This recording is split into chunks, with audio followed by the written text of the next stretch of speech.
Welcome to part D, guys. Conclusions and final notes on this thing. Good, bad. Mostly good. Far outweighed the bad in this case.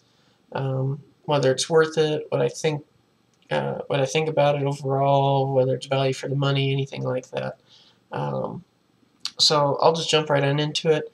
It is a little bit expensive. Unfortunately, that's one of the lower end prices I've seen for real Windows 8 tablets with an Intel or AMD processor in them.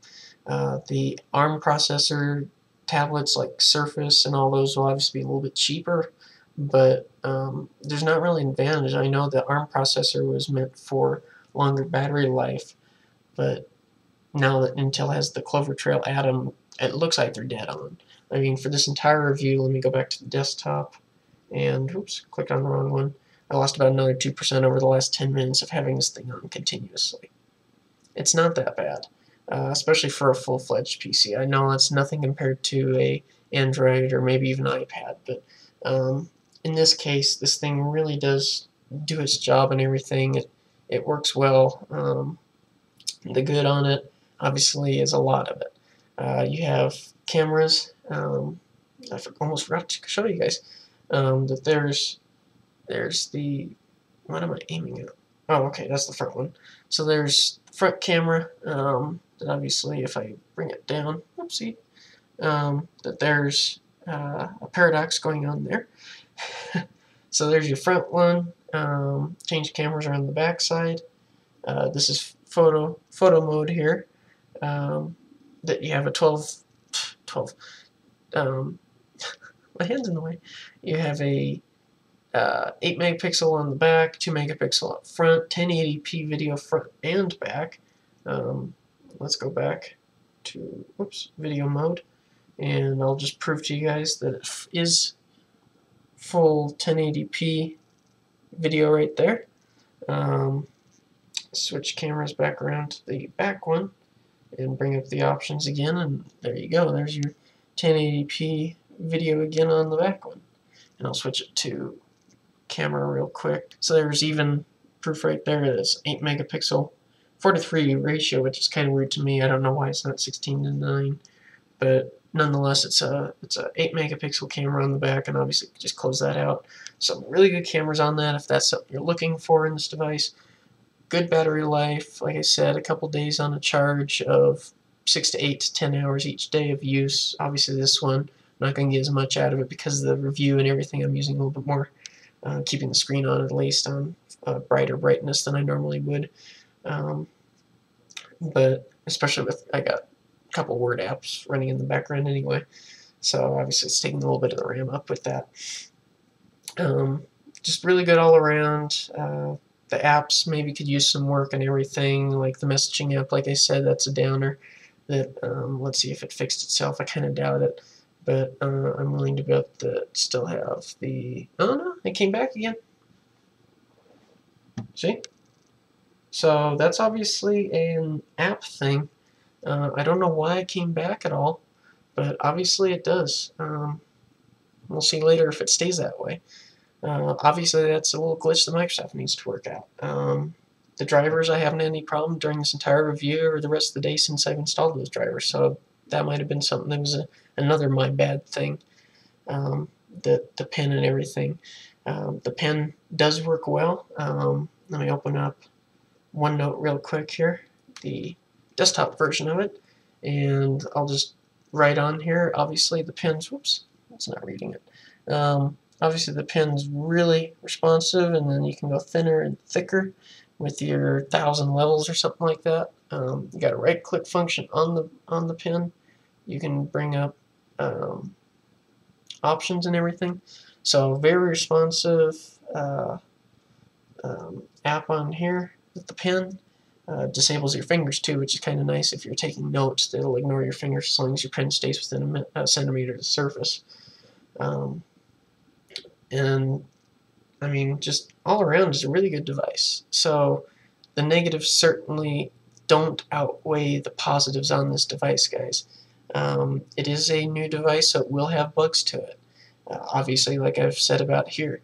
But otherwise, I don't see any reason not to get this if you're looking for a If you don't mind something a little bit larger like this, I should say, first off, if you don't, this isn't for you, obviously. Go for a maybe 7-inch if they come out eventually, but the 10.1 and 10.6-inch tablets that are out there. If you don't mind this size, I'd say go for it.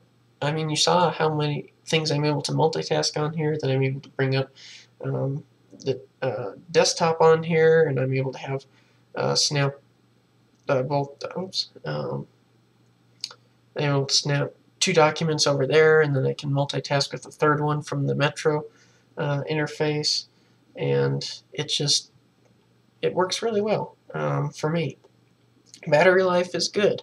Don't expect necessarily anything that's Android quality there or anything, like I've said, but if you go into it with an open mind about the hours on it, for 10 hours on the PC, I mean, tablet this big with a dual-core processor in it, it's really good. It really is good. I would recommend it, certainly. That if you don't mind the size, I mean, that's what it really boils down to. If you don't mind the size and you want a full Windows 8 versus Windows RT device that runs the legacy apps like Google Chrome, like I have here, like Word and everything further down the line, like any of those apps that I have there that are green with the symbol in the middle are desktop apps that these wouldn't be in an RT tablet if I bought that, that I couldn't install those. So for what it is, it's a really good price. Maybe not the price necessarily, but it's good value for the price. It's a little bit steep, I think, but if you can find it on sale, like I did at Staples, had it for $600 for the opening week of Windows 8 last week, I guess 2 weeks ago now, that it was a good deal for that, and I wouldn't hesitate recommending this device to anyone that's interested in looking for a full-out Windows 8 tablet, or slate, as they call it, maybe because of its size.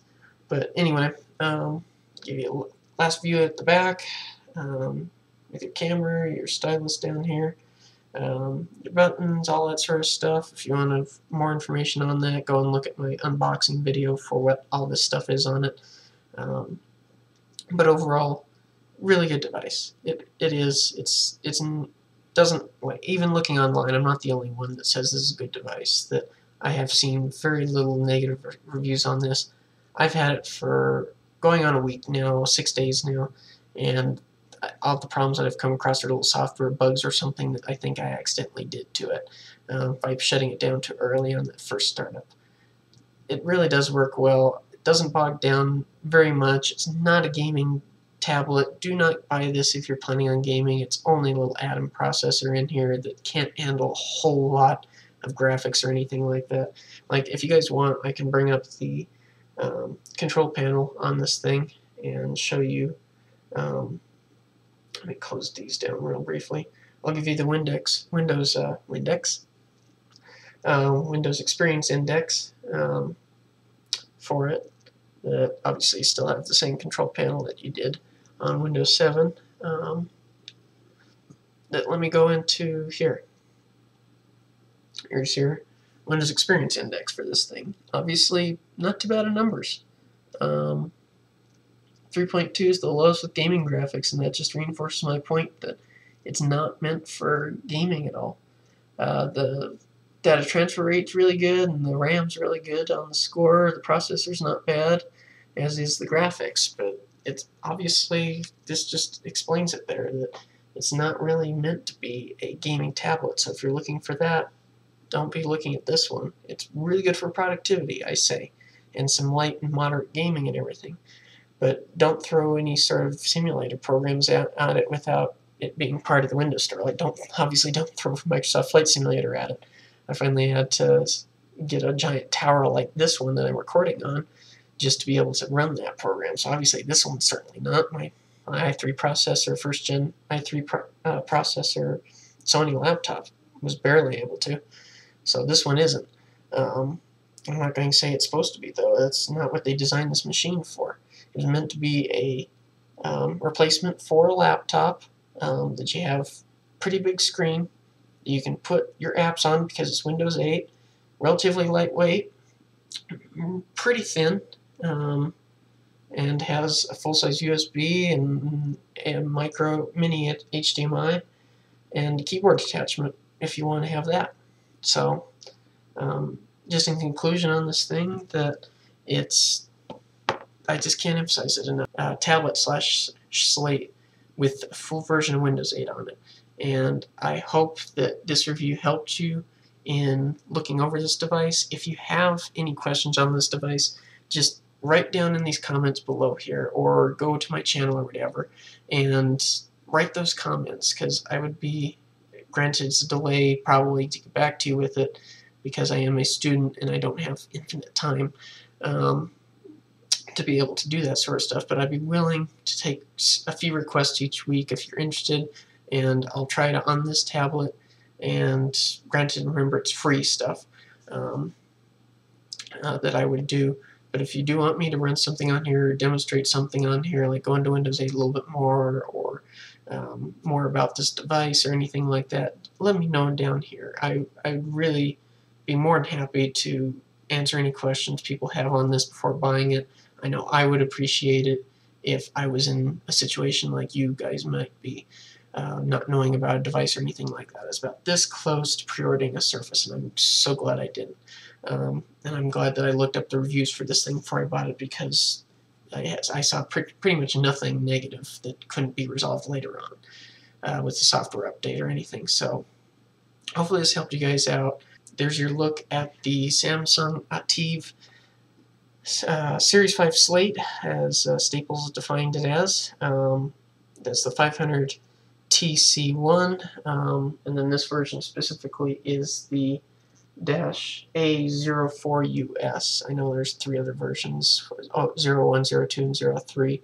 But this has been a review of this tablet, and I appreciate you watching this. Hopefully this helped you out, and if you're looking around for a new Windows 8 or RT tablet on the market right now, I don't see this thing going away in the future either. So if you're waiting around till Black Friday or anything like that, obviously it'll be there.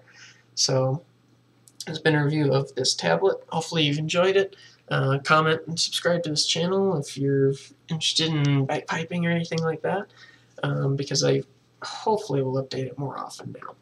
But this was just something unique to this channel. I'm not a tech reviewer perhaps all the time. I don't mind doing it, but I don't have a lot of money either to be doing this sort of stuff. So hopefully you enjoyed this review. Give me a thumbs up if you liked it. If you didn't, sorry. Hopefully that I didn't waste too much of your time. So thanks again for watching. I really do appreciate it. Go check out my other videos, and hopefully this helped you guys out. Let me know, again, let me know in the comments if you have questions on this device, if you want some more questions. Have more questions that I can answer later on. Thanks again. Hope you guys have a great time, great night, great morning, great day, whenever you're watching this thing, wherever you are. Thanks again, and we'll see you later.